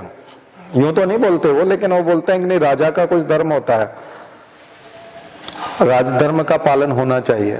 राजधर्म का पालन का मतलब ये है कि आप मुसलमानों को इकट्ठा करके गोली नहीं मरवा सकते अपनी पुलिस से। ये जो आपने किया ये ठीक नहीं किया। अटल बिहारी वाजपेयी भी कट्टर बीजेपी के आदमी माने जाते थे, हिंदूवादी आदमी माने जाते थे, और काफी कट्टर थे वो हिंदूवाद में, लेकिन उनके कुछ एथिक्स थे, उनकी कुछ नैतिकता है। वो कॉन्स्टिट्यूशन को भी देखते थे और कॉन्स्टिट्यूशन की मूल भावना को जानते थे। अब गुजरात में जो मीटिंग होती थी आईएएस और आईपीएस की, उसमें तो मुख्यमंत्री और गृह मंत्री साफ साफ बोल देते थे कि देखो ऐसा है कि उधर से हिंदुओं की भीड़ आएगी मुसलमानों को मारने के लिए, तुम रोकोगे नहीं उनको। कई जगह तो पुलिस वाले फिल्मों में, और आपने देखा होगा कई सारी डॉक्यूमेंट्री बनी है जिसमें वो मुसलमान पूछ रहे हैं पुलिस वाले से कि इधर तो नहीं है, और वो उधर ही भेज रहे हैं जिधर हिंदुओं की हिंसक भीड़ मारने के लिए आ रही है। वो उधर भेज रहे हैं उल्टा, हाँ हाँ इधर चले जाओ, इधर कोई नहीं है। तो ऐसे में वो जब खबरें गई, रिपोर्टिंग तो प्रधानमंत्री के पास जाती, इंटेलिजेंस की सूचनाएं तो प्रधानमंत्री के पास जाती, तो प्रधानमंत्री जब वहां गए, अब वो तो बुरा हुआ था, कौन सा गोधरा में जो ट्रेन जलाई थी वो तो गलत काम था ही, क्योंकि आप ट्रेन में जो है हिंदुओं को, जो कार सेवक थे उनको जला रहे हो, वो तो गलत काम था ही। लेकिन उसका बदला लेने के लिए अब आप घेर करके मारोगे, किसी मकान में पानी भर दोगे, फिर उसमें करंट छोड़ोगे, सब लोग उछल उछल के मरेंगे, ऐसी ऐसी हरकतें करोगे, तो फिर ये खबरें जब वहां पहुंचेगी, ये गेट लगा, किसी मोहल्ले का एक गेट है, उस गेट को लगा दो और फिर उसमें पूरे में आग लगा दो, सब लोग जल के मर जाएंगे। बस बेकरी कांड और वो सब। तीस्ता सीतलवाड़ लिखती है, तीस्ता सीतलवाड़ को बहुत सारे लोग गालियां देते हैं। वो सीतलवाड़ कमीशन जो था ना, केंद्र राज्य संबंध वाला, उनकी लड़की है वो तीस्ता सीतलवाड़। उसने केस भी लड़ा, मानवाधिकार आयोग में भी लेके गई, ऐसी बहुत सारी चीजें हैं। तो अटल बिहारी वाजपेयी जब गए गुजरात में तो उन्होंने मोदी पास में ही बैठे थे, मुख्यमंत्री थे, तो बोले वही तो कर रहे हैं हम लोग जैसा आप बोल रहे हैं। वो बीच में बोल भी पड़े, वाजपेयी की बात भी प्रेस कॉन्फ्रेंस में काट दी। वाजपेयी उनको उलाहना दे रहे थे, सब बहुत निराश थे, वो बहुत निराश थे, दुखी थे। तो उन्होंने कहा राजधर्म का पालन होना चाहिए। तो मोदी के ऊपर एक तरह का आरोप था कि तुमने राजधर्म का पालन नहीं किया। तो मोदी बीच में बोले कि वही तो कर रहे हैं। तो ऐसा आपने देखा होगा परिवारों में पिता के सामने कई लोग ऐसी बात कर रहे हैं, पिता कह रहे हैं फिजूल खर्ची नहीं करना चाहिए या ऐसा कुछ नहीं करना चाहिए, तो जो फिजूल खर्ची करता हो बेटा मैंने फिजूल खर्ची की है क्या वो ऐसे आंखें निकाल के बात करता है। तो पिता को भी समझ में आया, नहीं मैं तुम्हारा नाम नहीं ले रहा पिता जानते कि पागल आदमी है, इसका बारे में बात करेंगे तो ये और बात खो देगा, क्योंकि इसमें इतनी अकल होती तो ये इतनी बातें नहीं करता। तो वो उसको आगे नहीं बढ़ाते। जो समझदार आदमी पिता होते हैं वो उस जिम्मेदारी को समझते हैं। लेकिन ये सब चर्चाएं हो चुकी हैं, ये सब मेन स्ट्रीम मीडिया में। प्रधानमंत्री सीरियल देखिए आप लोग, ठीक है, अटल बिहारी वाजपेयी वाला एपिसोड देखेंगे तो उसमें मिलेगा सीरियल देखिएगा, उसमें दिया हुआ है। और वो कटिंग तो आपको वो तो उसमें मिल जाएगी यूट्यूब पे। तो बॉडी लैंग्वेज देखे तो कई बार ये सब चीजें देखी जाती है, ये सब चीजें काउंट होती है। इसीलिए जो कलेक्टर होता है अगर वो टी शर्ट पहन ले, उस पर स्पाइडरमैन बना हुआ हो और एक जीन्स पहन ले और ऐसे यूं खड़ा हुआ हो तो वायरल हो जाएगा वो फोटो। वो कहेंगे बोले इसमें तमीज, मतलब उससे अपेक्षा नहीं की जा सकती कि ये यहाँ मुआवजा बांट सकता है या ये यहाँ पर डेड बॉडी देखने आया है तो ये उनके लिए कफन भी व्यवस्था करेगा। ऐसा लगेगा इनके भी पैसे लेके भाग जाएगा तो एकदम उचक्का टाइप आदमी दिखता है ना, तो उचक्का जैसा दिखता है आदमी, जानवर दिखता है। उसके चेहरे पर ही तरह तरह के जानवर के आप फोटो लगा करके लोग मीम बनाएंगे। तो ऐसी स्थिति आ जाती है। इसलिए हर जगह का अपना एक डेकोरम होता है, हर जगह का अपना एक अनुशासन होता है, उसकी एक डिग्निटी होती है। और वो कॉन्स्टिट्यूशन के इस प्रस्तावना से आपको पूरे उसमें बना के रखने पड़ते हैं। इसलिए जो कॉन्स्टिट्यूशनल पोस्ट है, मैं एक बार कुर्ता पहन के चला गया, जॉब में था तब, तो मेरे जो सीनियर आईपीएस थे वो मेरे से बात ही नहीं करते थे। वो मैं उनके पास जाके हर बार वो मुझे ऐसे ही पकड़ लेते थे या हाथ मिलाते थे और मेरा हाथ कस के दबाते थे और यूं मतलब ऐसे वो करते थे कि और डियर और कैसे हो क्या हो। और हम लोग खूब खाते पीते भी थे, बात भी करते थे। तो मेरे पास एकदम से कॉल आया कि वहां पर थोड़ा सा मसला है, पहुंचना है। तो मैं तुरंत भगा वहां से, होटल में जहां से रुका था मैं, तो वहां से निकला। तो मैंने नीचे पैंट पहना हुआ था, ऊपर कुर्ता डाल लिया, क्योंकि मैं कमरे में ऐसे ही रहता था कुर्ते में, तो ऐसे ही निकल दिया। तो ठीक लग रहा था, ऐसा नहीं था कि मैं मतलब बिल्कुल ही एकदम ऐसा कोई साधु बाबा। पीला कुर्ता भी नहीं था गायत्री परिवार वाला भी नहीं था, सादा ही था। पर वो जनरली आईएएस आईपीएस भी देखोगे तो आप वो छुट्टी के दिन डालते हैं, संडे के दिन, जिस दिन ऑफिस नहीं जाना है उस दिन हो सकता है वो घर पे अपने लॉन में अखबार पढ़ने के लिए वो यूज करते हैं। लेकिन जब आपको किसी से मिलने जाना है तो आप वो नहीं कर सकते, ऑफिस आप ड्यूटी पे नहीं है। तो जब मैं वहां पहुंचा तो वो बार बार मुझे 2-3 बार ऐसे तिरछा देखा, और जब आधे घंटे तक उन्होंने मुझसे बात नहीं की तो मैंने पास में जाके बोला, मैंने कहा क्या बात है सर, आज बात नहीं कर रहे, और तुम ड्यूटी पे हो? मैंने कहा ड्यूटी पे तो आई क्या हूं मैं तो वो व्यक्ति हूं जो मेरी पोस्टिंग हुई है, और मैं तो वो हूं जो यूपीएससी सेलेक्टेड हूं, और मैं तो वो हूं जो आपने मुझे काम सौंपा है, लेटर भी मुझे ही मिला था। नहीं पर नहीं तुम ड्यूटी पे नहीं हो। तो फिर मेरा ध्यान गया, मैंने कहा ये शायद इस कुर्ते से परेशान है तो भले ये ड्यूटी नहीं है, ऐसा नहीं होता। तो ये चीज जो है ये आपको सिंसियर बनाती है कि आप अगर इस तरह से पहन करके आ गए हैं तो फिर जो जनता है वो आपको कैसे लेगी, आपको सेक्युलर मानेगी? वो डेमोक्रेसी खुद के अंदर संप्रभुता मानेगी? क्या आपको आकर के वो अपनी बात बताएगी, या आप उनके अधिकारी होंगे? तो आपको निरपेक्ष रहना पड़ेगा। इसलिए एक बार हम वो पीला को वो जो है वो झोला ले चले गए रहते परिवार वाला, तो उसमें हमारे कोर्स डायरेक्टर ने बुला लिया। मैं तो कहीं जा रहा था, छुट्टी भी थी उस दिन, तो बोले आप एकेडमी में ऐसे नहीं घूम सकते, इधर आओ इधर आओ आप। अरे हमने कहा ब्लैक लिस्टेड न कर ले कहीं, पर आने टेंशन आता था उस समय में बहुत, क्योंकि जॉब तो अच्छा ही लगता था। फिर बाद में वो तो फिर कुछ दिन हो जाते थे, फिर हम रिजेक्ट कर देते थे उसको, लेकिन शुरू में तो अच्छा ही लगता था। सैलरी पे जब सैलरी आने वाली होती थी तब तो और ज्यादा अच्छा लगता था।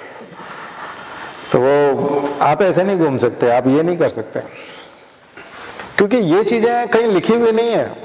एथिक्स वाला जो पूरा पेपर आपका 4th पेपर है 250 नंबर का, वो कहीं लिखा हुआ नहीं है, उसकी कोई किताब भी नहीं है। वो एक पैमाना है, पैरामीटर है जिसको आपको फॉलो करना है। तो एथिक्स वाला पेपर लिखने के लिए आपको बार बार पॉलिटी में आना पड़ेगा और प्रस्तावना की तरफ झांकना पड़ेगा। वहां से आपको शिक्षाएं मिलेंगी, टीचिंग्स यही है ना। तो मैंने अभी इतने सारे लेक्चर लिए, 10 लेक्चर लिए ना, ethics from polity, ethics from polity. फिर प्रस्तावना एथिक्स ही है, फिर ये एथिक्स ही है। ठीक है, 11वां मैंने कहा था आपको मूल शुरू करूंगा, तो इसमें मूल में कुछ नहीं है, केसेस डाल देने आपको, बस केसेस जुड़ जाएंगे आपके इसमें, बस कि ये बेरोजगारी केस है, ये वाला केस है, नकारा वाला, डीएस नकारा वाला केस है। तो ये आपको केसेस की संख्या, हमारे नोट्स अगर आप देखेंगे तो नोट्स में आपको केसेस मिल जाएंगे। या फिर आप जेल जैन की किताब देखिए, कॉन्स्टिट्यूशन की, ठीक है। या फिर आप, नहीं जेल जैन है, कौन थे वो, जैन नहीं है शायद वो, हाँ सुभाष कश्यप में वो नहीं है। डीडी बसों में ज्यादा कॉम्प्लिकेटेड हो जाता है, मैं नाम आपको कल बता दूंगा। कुछ दूसरा नाम है उनका, जय नारायण पांडे, जैन पांडे, जैन पांडे की किताब है। अगर हमारे नोट्स नहीं ले सकते तो आपको कम से कम 4-5 किताबें पढ़नी चाहिए। डीडी बसु भी देखना पड़ेगा आपको, सुभाष कश्यप भी देखना पड़ेगा, जैन पांडे भी देखना पड़ेगा, और इग्नू का नोट्स भी देखना पड़ेगा, ई ज्ञान कोश, क्योंकि हमने 4-5 सोर्स से बनाया है।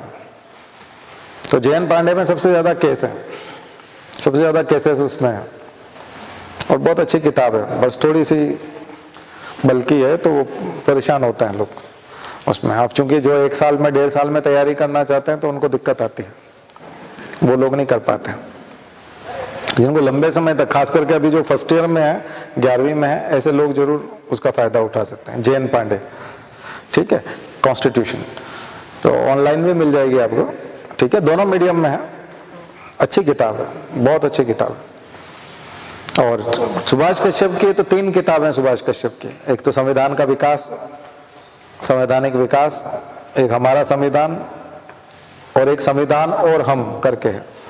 उसका पीडीएफ भी मैंने देखा है, गूगल पे किसी ने डाला हुआ है, तो पीडीएफ भी डाउनलोड कर सकते हैं आप, वो भी हो जाएगा।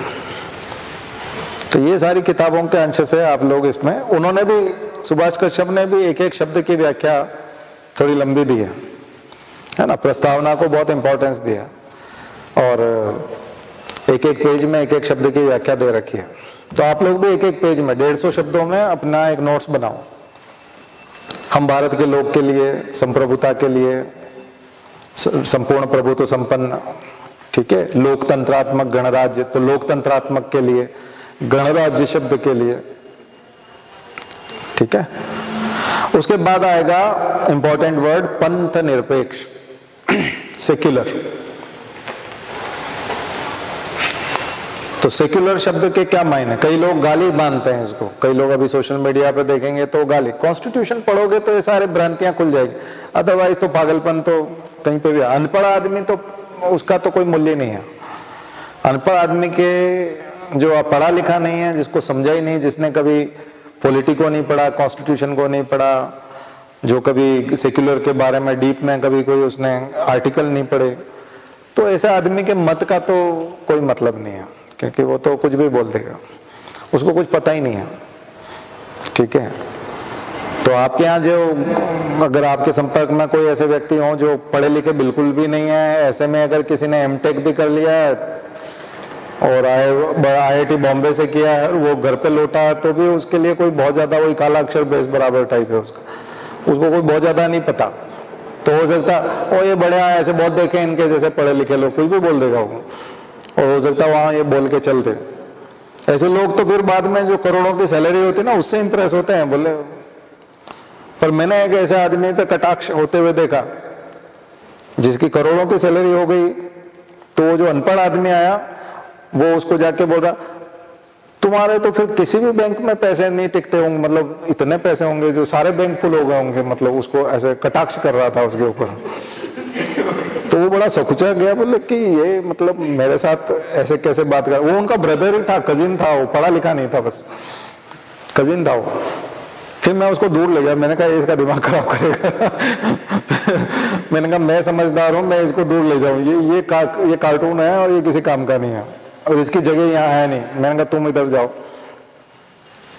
मैंने कहा तुमको फिर किसी केस में फंसवा देंगे, कहीं कोई और लफड़े में पड़ जाओगे तुम निकल जाओ यहाँ से। शराब में पिया हुआ था वो, सामान्य दिनों में ऐसे ही उत्पाती था, मतलब हर किसी की दिल दुखाने वाली बात करना, समस्या खड़ी करना, पंगा करके भाग जाना।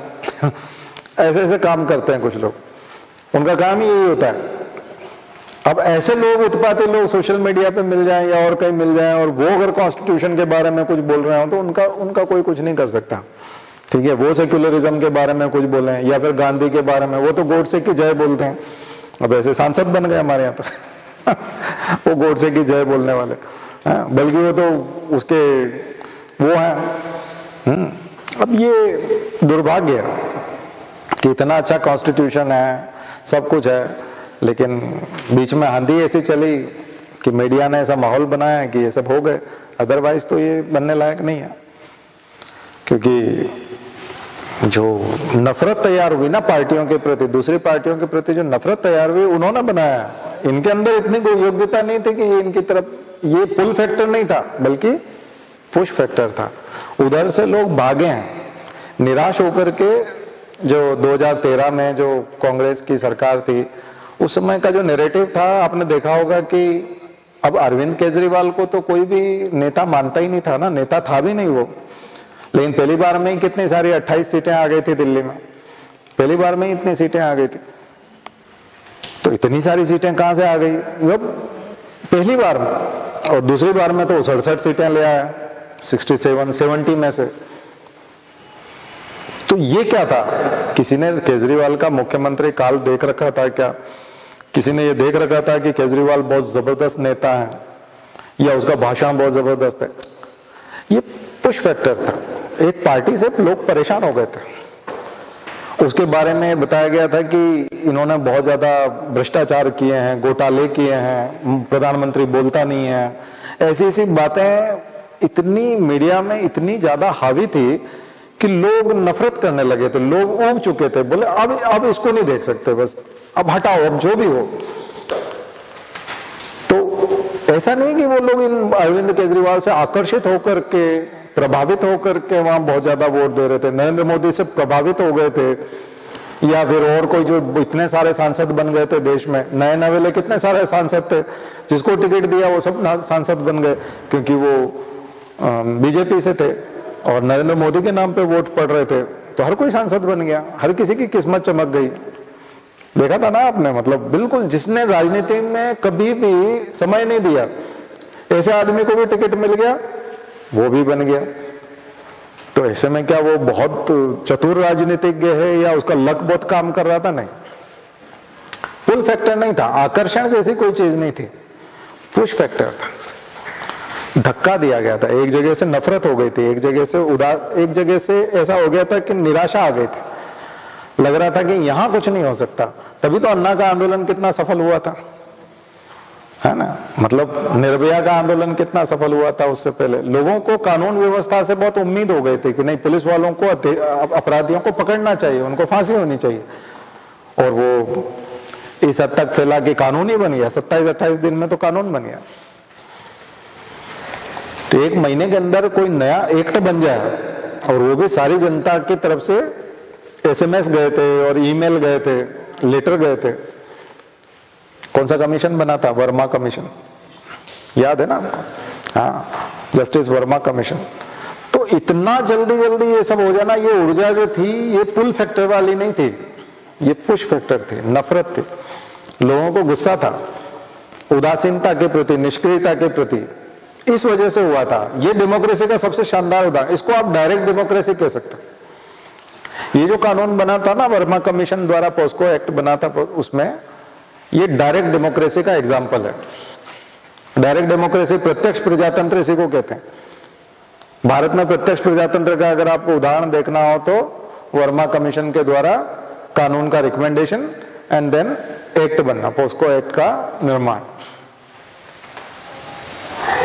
और उसके बाद आपने देखा कि उन जो रेपिस्ट थे उनको फांसी भी हुई, फांसी भी हो चुकी है। तो इसका मतलब कानून का पालन भी कर लिया गया। अगर ये कानून नहीं बना होता तो आशाराम को कभी जेल नहीं होती, क्योंकि इसी कानून की वजह से वो फंस गए। आशाराम इसी कानून में फंसा। पुराने वाले कानून में तो वो बच के निकल जाता, क्योंकि इसमें क्या है, तुरंत अरेस्ट करते हैं, जमानत नहीं होती। और वो आदमी अगर बाहर होता तो मैनेज कर लेता। वो अंदर रहते हुए भी उसने गवाह सारे मरवा दिए थे और कितनी धमकियां दी थी और कितना कुछ किया था अंदर रहते रहते। अगर वो बाहर होता वो आदमी तो क्या करता बताओ? तो बच जाता, बाहर तो सेटिंग हो जाती, क्योंकि उसमें उनमें धाराएं बहुत लचीली थी। नया जो कानून आया उसमें थे। तो प्रत्यक्ष प्रजातंत्र का, अगर आपको लोकतंत्रात्मक गणराज्य का अगर सबूत देखना है तो ये कानून 1 महीने के अंदर था कानून। सब लोगों से राय मांगी, सांसदों से राय नहीं मांगी गई। वर्मा कमीशन ने राय किससे मांगी थी? लोगों से। सिविल सोसाइटी वर्ग उभरा था। Importance of civil society in Indian democracy. अगर आपको एक प्रश्न का उत्तर लिखना हो तो ये प्रश्न आ सकता है, importance of civil society in Indian democracy. भारतीय प्रजातंत्र में नागरिक समाज का क्या स्थान है?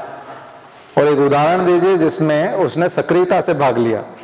तो निर्भया आंदोलन, निर्भया आंदोलन। और उसके बाद सब लोगों ने सक्रियता से एसएमएस किए, ईमेल किए, लेटर लिखे और सुझाव दिए कि कानून कैसा बनना चाहिए।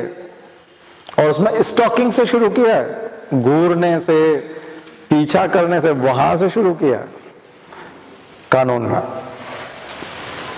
ठीक है ना? नहीं तो पहले घूरने उड़ने का नहीं था। घूरने के ऊपर कोई जेल में नहीं जा सकता था। कोई पीछा कर रहा है लड़की का, और वो तो लड़के तो वो तो बदमाश होते हैं, तो वो बोलते हैं मैं तुम्हारे पीछे, मैं तो इधर जा रहा था। तुरंत वो उसका जैसे ही वो पीछे पलट के देखे या क्वेश्चन करे, वो तुरंत वो रास्ता बदल लेके और खड़ा हो जाता था। बोले मेरे को तो ये काम था और मैं तो इन अंकल की दुकान पे जाता, उनसे बात भी करने लग जाता। क्यों अंकल, आप जानते हो ना मेरे को, ये पहले आया था ना, यूं ऐसे ऐसे नाटकबाज होते हैं। तो अब उन्होंने कहा नहीं, लड़की ने कह दिया कि पीछा करना है, तो अब ये तुम्हारी ड्यूटी है कि तुम कोर्ट में सिद्ध करो ये तुम पीछा नहीं कर रहे थे। अभी तो तुम जेल चलो, अभी तो तुमको दर्ज करते हैं और तुम अंदर चलो। बाद में कोर्ट में सिद्ध करना है कि तुम पीछा नहीं कर रहे थे। ये बर्डन अब तुम्हारे ऊपर। पहले लड़की को सिद्ध करना पड़ता था कि ये मेरे साथ क्राइम करने वाला था। उस बात पे सजा भी नहीं होती थी, पकड़ते भी नहीं थे।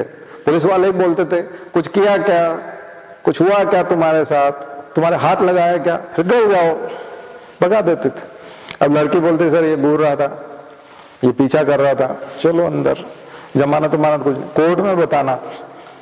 अब तब तक तो वो सजा तो हो ही गई। सजा तो यही है ना कि रात भर मच्छर काटे और वहां लोगों के पेशाब में पड़े रहे, हाँ, और बीमार भी हो गए, और कोरोना वहां है तो कोरोना अलग हो गया। हाँ, ये सजा तो हो गई। अब तुम सिद्ध करते रहो, और सिद्ध करोगे कैसे कि तुम पीछा नहीं कर रहे थे? प्रूफ देना पड़ेंगे आपको, सीसीटीवी फुटेज देना पड़ेंगी, बाहर आपके वकील को मेहनत करना पड़ेगी, आपके रिश्तेदारों को पैसे फूंकने पड़ेंगे। इतना आसान नहीं है सिद्ध करना। तो बर्डन जिसके ऊपर होता है, तो ये थी जीत किसकी? लोकतंत्र की। इसको कहते हैं डायरेक्ट डेमोक्रेसी, प्रत्यक्ष प्रजातंत्र। तो प्रस्तावना से जोड़ सकते हो आप, उसका एक एग्जाम्पल है। आज आपको लग रहा होगा कि प्रस्तावना इतनी बड़ी भोली सी मासूम सी लगती है, पर एक आधे पेज की है, उसको पढ़ लो, उसके एक एक शब्द में ना मारक क्षमता बहुत जबरदस्त है। अगर कोई आदमी सेक्युलर नहीं है, अगर आदमी समाजवादी दृष्टिकोण का नहीं है, अगर आदमी भाईचारे वाला नहीं है, अगर आदमी इक्वलिटी को पसंद नहीं करता, अगर आदमी डिस्क्रिमिनेशन पसंद करता है, अगर वो अनटचेबिलिटी को बढ़ावा देना चाहता है, जातिवाद अंदर कूट कूट के भरा हुआ है, महिलाओं से नफरत करता है या मुसलमानों से नफरत करता है, ये करता है, वो अगर इस टाइप का आदमी, तो ऐसा लगता है बम के गोले की तरह लगते हैं, एक एक ऐसा लगता है सर पे हथौड़े चल रहा हूं। इतने खतरनाक शब्द हैं ये। वो डिपेंड करता है कि आपकी भावना कैसी है, इसलिए अच्छा आदमी निकाल करके लाता है पॉलिटी अंदर से। नहीं है तो भी निकालता है, तेरे अंदर कहीं तो अच्छाई होगी ना, किसी कोने में निकाल उसको बाहर कर और इसमें पिरो के दे। और खास करके मेंस में जब आंसर लिखता है तो औकात सामने आ जाती है, अंदर के विचार बाहर आ जाते हैं, लिख ही देता है। महिलाओं को स्वतंत्रता है, इतिहास में भी थी, हमारे धर्म में भी थी। भारत के इतिहास में महिलाओं का शोषण कभी नहीं हुआ। और महिलाओं का स्वतंत्रता का मतलब क्या? उनको सब कुछ छूट दे दी जाए फिर वो एकदम से आ जाए कि आखिर उनको शालीन होना चाहिए या फिर एकदम से आ जाएंगे ऐसे कपड़ों को तो कोई भी सहन नहीं करेगा।